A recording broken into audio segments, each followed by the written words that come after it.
again. I think you have access to the drawing of these tulips and the lovely vase of tulips that is in front of me here that you can't see. This is my palette. I have my palette separated by earth colors, blues and greens, and reds and violets. So I just pick up whichever one I need. And right now I'm just using a simple round number 7 brush by, this one happens to be by Winsor Newton.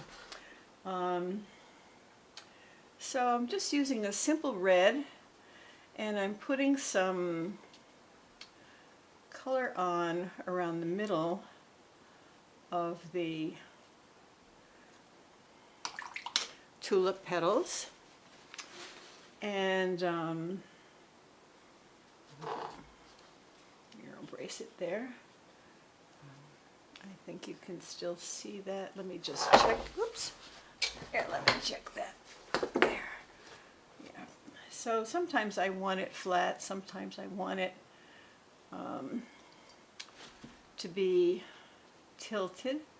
So I have my easel there if I want to keep it tilted a lot, and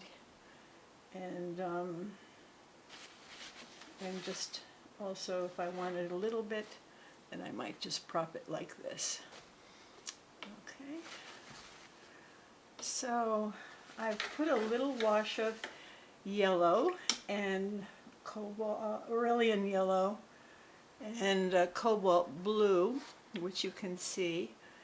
And I had taped off this vase on the bottom because I didn't want to have that. So I'm just going to put in generally with these tulips that were here in front, you can remember from the first initial drawing at the video and the photograph of the vase. There was red, while the tulips in the back were yellow. I really wondered whether to keep them yellow or whether that might be a bit confusing, but I decided to, for now anyway, put the yellow wash there. So I'm using some clear water to spread the color out in the initial wash. And I'm looking at the tulips to see where there is color. Here's a petal underneath, there's color in there, and a little bit of, yeah, is that, I think. And then I'll come in with some shading, a glaze. I'm going to do this process mostly by glazing. Some people like to do the shadows right into the first wash, and I can show you how I might do that if I were going to do that. So here's a wet wash here, and I can just start to show in the wet wash the shadows like that. That's one way to do it. I'll just do it for that flower because I'm not really wanting to have to work fast that way on all these many flowers. So I'm just going to stick pretty much to arranging the first wash of reds in these petals, and you can see them start to have some form and some shape. And I'm just blending them, having the tips be a little bit white or soft, creamy yellow. Later on, the few in the front will have a little more detail, while the ones in the back will be less detail. So let's see, do a little bit more here, here, and here. Again, just blend in with some plain water. Make sure that brush is dried a bit on the paper towel before you come in with the plain water, otherwise it'll make blossoms, which you don't want. Okay, so that's just a start.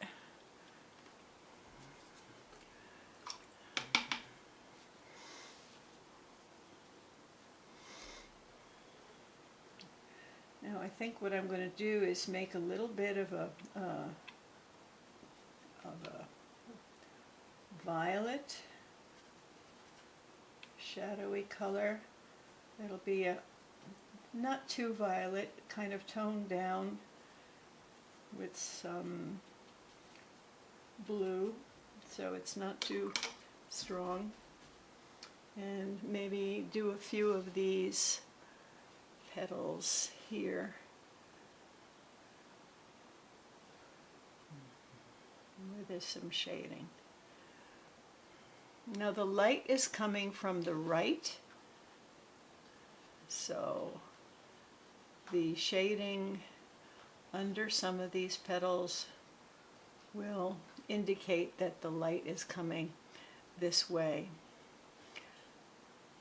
It just happens to be the way it is with my window to my right.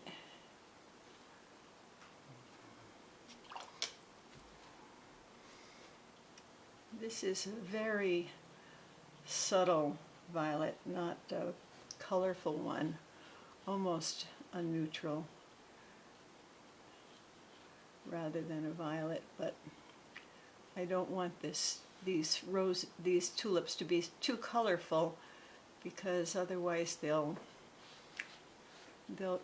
look real.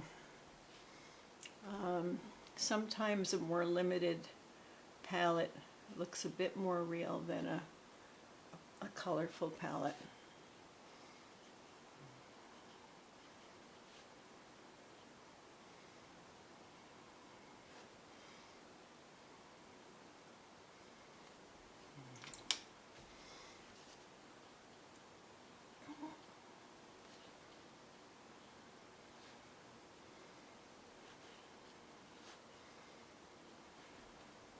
I'm just going to carry a little bit of that shadow down on this stem.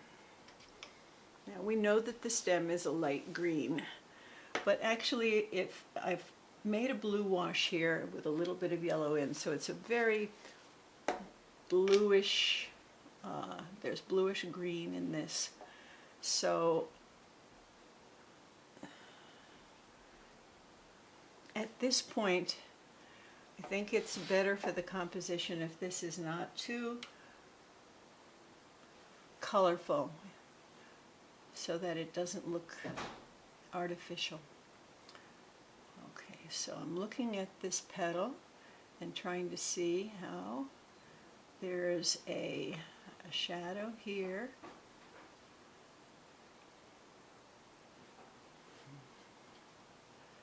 And there was a shadow here.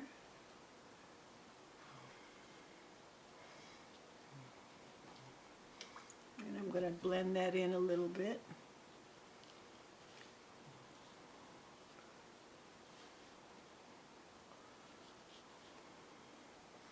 Take that violet again a little bit more. There's a little bit of a shadow under that leaf there. And watercolor, we work from light to dark, so we don't put in the deepest colors until the end usually. Unlike with acrylics or oils, you often work from dark to light, which is just the opposite.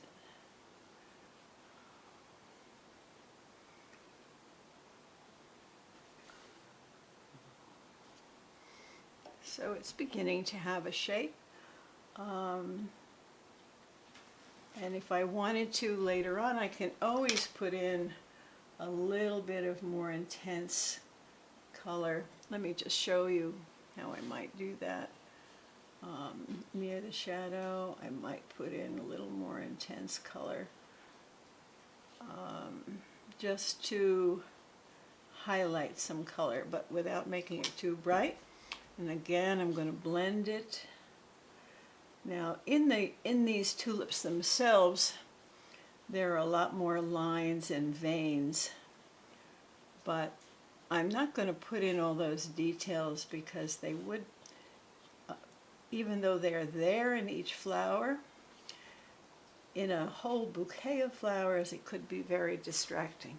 So you can see that that's here, very subtle. I might put in just a little bit more of that, and then maybe a little bit more of the shadow at the very base and in the crevice here. And a little bit going down the stem. So I'm not going to have you watch this whole process because actually I won't do it all at once. I have a kennel of dogs, and one of my dogs is going to have puppies in a couple of days, if not today. We're just kind of waiting. And so while I'm down here giving her some food, I do a flower now and then. I don't have to do them all at once. I know some people like to do their whole painting quickly all at once, but I'm used to fitting it into a lot of other things, and that way I kind of step back and look at it and see if I like what's happening with it or if I want to make some changes. Maybe if I was more masterful in my painting, I would just do it all quickly in one swoop, but that's not where I'm at. I wish I was, but I'm not. So that's kind of the beginning, and just to give you an idea, I will probably do some leaves in the same kind of, just a few at a time, see how they turn out. A tendency for me is not to do strong greenish leaf color. I prefer to keep leaf color a bit subtle,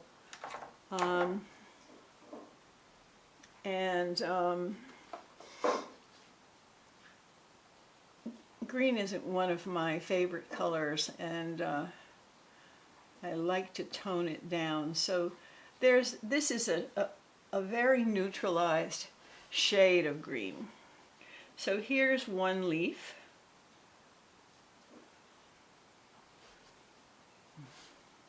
And there's already some blue of the wash, and I'm just going to put a little shadow in there, and you can see that leaf emerge. I might put a tiny bit of color in there, yeah, a little bit of green, and pull that in. So you see how subtle the individual leaves are, so they won't be very, very distracting from the tulips. So there's one. I basically mixed a little blue with a little bit of gold and a little bit of green in order to get that subtle neutral color. And like I say, I've got my yellows and browns here, got my blues and greens here, and I just go from palette to palette. I'm used to doing that because I've been traveling in 60 developing countries for the past 40 years, working on sanitation.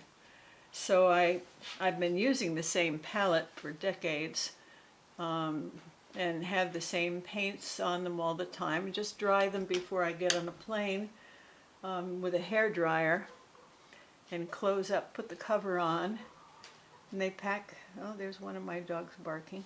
They pack up very, very well, And I really never take the paints off that are on there.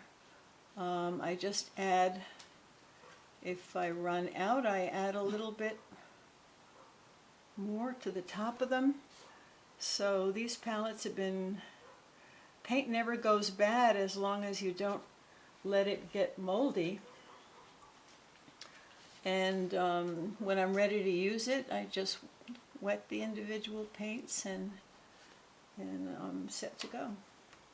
So that's been my method.